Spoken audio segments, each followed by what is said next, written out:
Hey, welcome back to Life on the Wrist. Hope you're doing well. Happy Friday, everyone. Happy weekend. We are officially here. I hope everyone had a great week and is going to enjoy some time relaxing with their watches over the weekend. Today, I thought I would give a few tips and kind of my opinion on watches that you should try and avoid. I'm going to give you 5 types of watches that I believe that you should really try and avoid when you're trying to collect watches. These are obviously my opinion.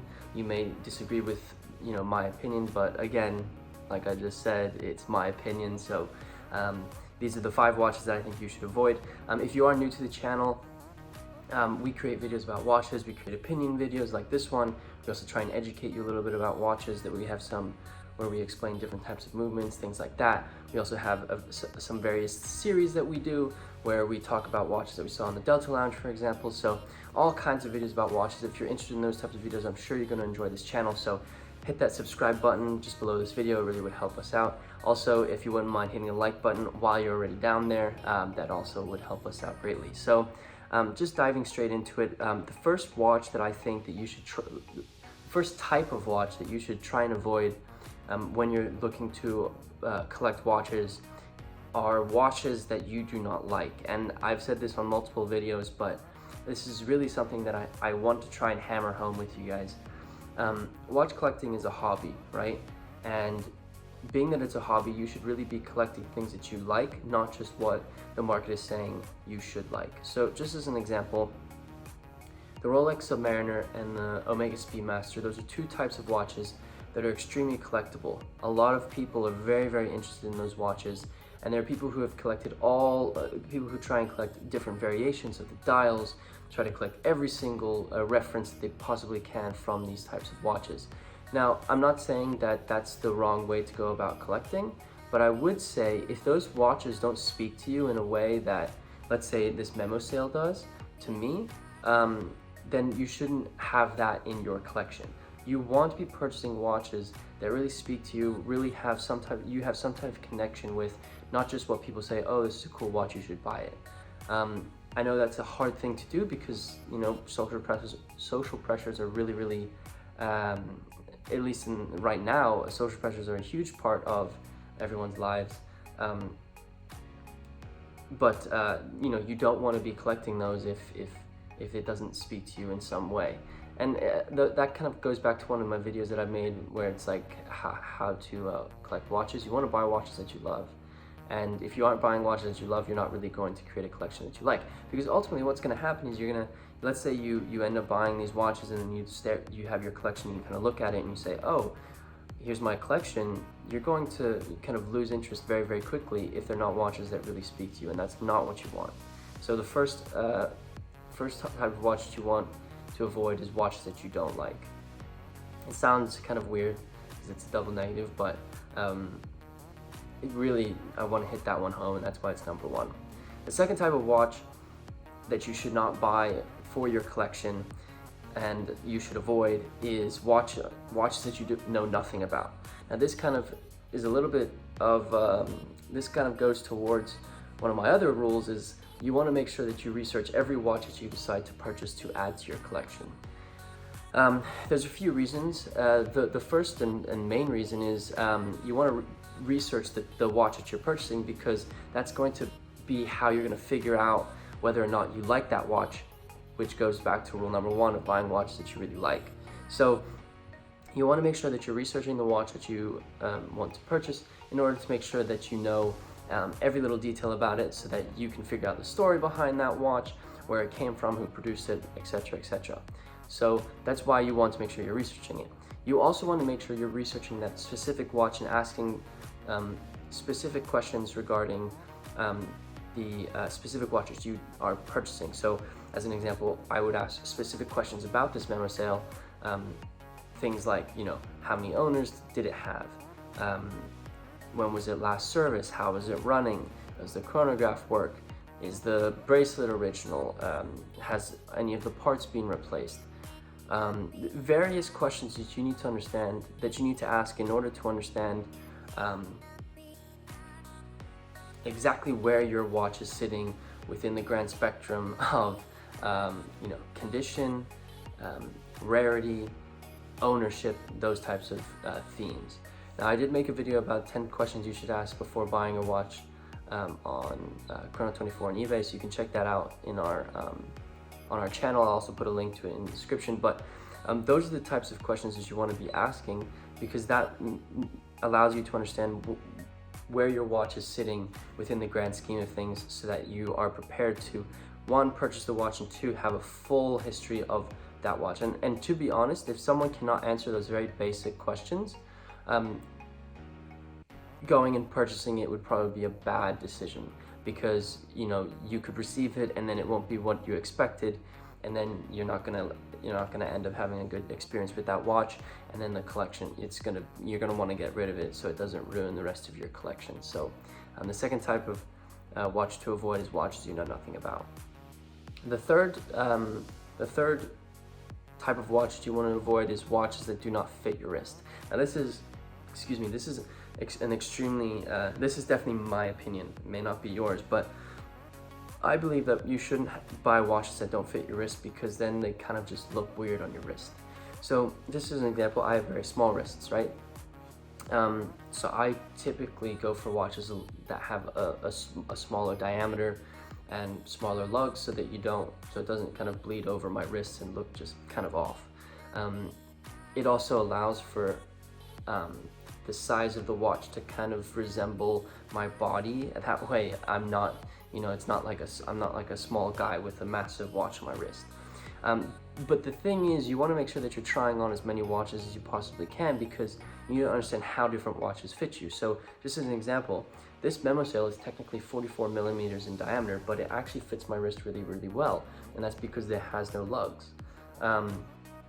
So you can't just generalize and say, 44 millimeters, anything above 42 millimeters doesn't fit my wrist, because there are going to be some instances where it does fit your wrist. That also goes for the smaller end, right?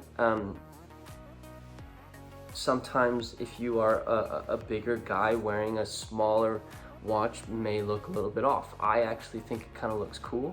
There are a lot of people in history who have worn smaller watches on their wrists, and I think it looks very, very elegant. But perhaps to you who may have a larger wrist, it just looks off to you, and that's totally okay. That's your opinion.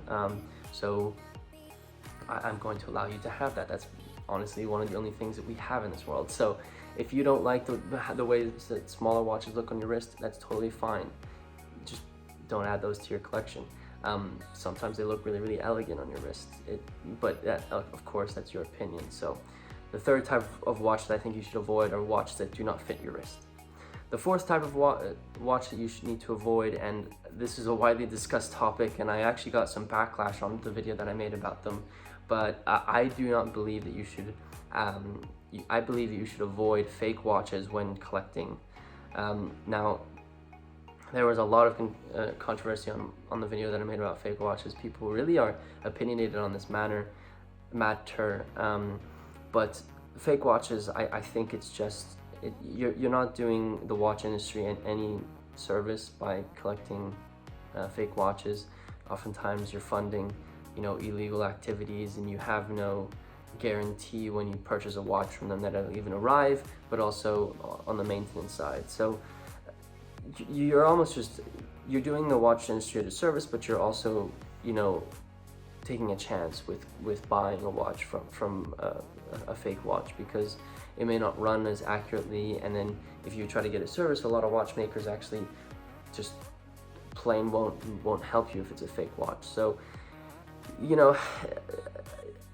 in my opinion, again, the opinion is all that I have, I don't believe that you should avoid buying fake watches when you're looking to make a collection, because you're not doing the watch industry a service, and you're also, taking a chance. And the fifth watch that I believe that you should avoid when trying to collect watches is non-original watches. Now, I think I need to explain this a little bit, because I can see how this would I would come I would knock heads with someone on this type of watch to avoid. So when I say non-original watches, I'm of the opinion that I'm the opinion that watches should be as original as they possibly can, because that's where you'll get the true sense of what that watch was. And this, I think, goes a little bit more towards vintage watches, but you'll get a true sense of what that watch was when it was first produced back in the 60s, 70s, 80s, whenever it was manufactured.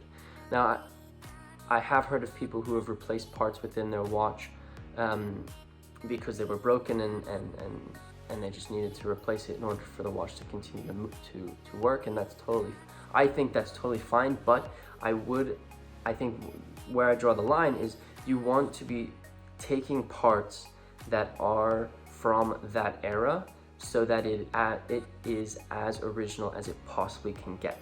So as an example, let's say I have a Rolex Daytona and I want to get a bracelet for it. It comes on a leather strap, but I don't have a bracelet.